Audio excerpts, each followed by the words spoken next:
He pulled his massive, muscular hands through his long, curly black hair. He looked about him with his piercing, wide blue eyes, and had placed a curious grin upon his lips. He loved the way that he looked, and he made sure that the silky smooth t-shirt was perfectly in place. Everyone knew him for the way that he dressed and his style. His jeans were studded and with a crease at their front like an eagle's beak. But what really made him smile was when he looked down and could see the brand new Italian leather shoes upon his feet.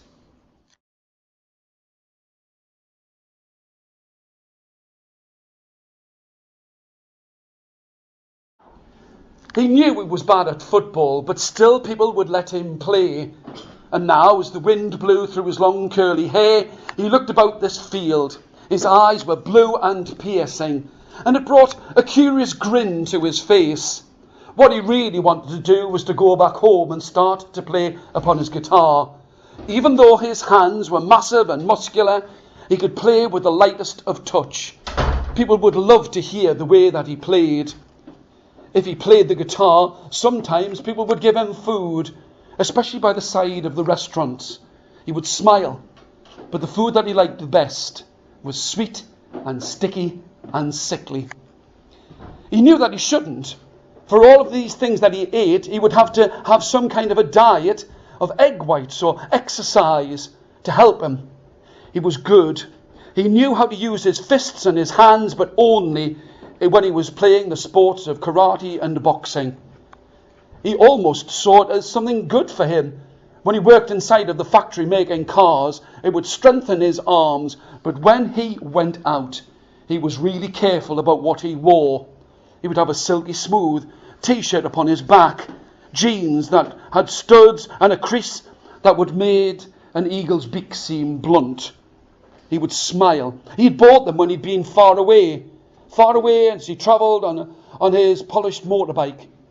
In foreign lands he'd travelled, but he remembered the day that he'd stood in Italy and bought those brand new Italian leather shoes upon his feet, and still he smiled.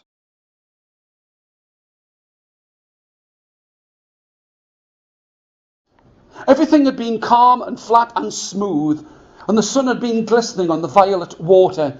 But now, in the distance, he could see huge black dark smoke pouring from out of the volcanoes that looked like huge giants filling the sky. And now the atmosphere was filled with the stench of sulphur, a terrible stench, like rotting vegetables in the air, and the water started to career this way and that. He knew there was nothing for it. As he jumped from the smooth, shining wooden boat, his breath was taken away by the ice-cold, violent sea. It seemed to burn and bubble about him. And in the distance he could see that all of the people had run from out of the houses. This was an earthquake, shaking the houses as if they were made from thin cardboard. It had been a strong and powerful eruption. He hoped that he would live to see another day. But this was not where the story had begun.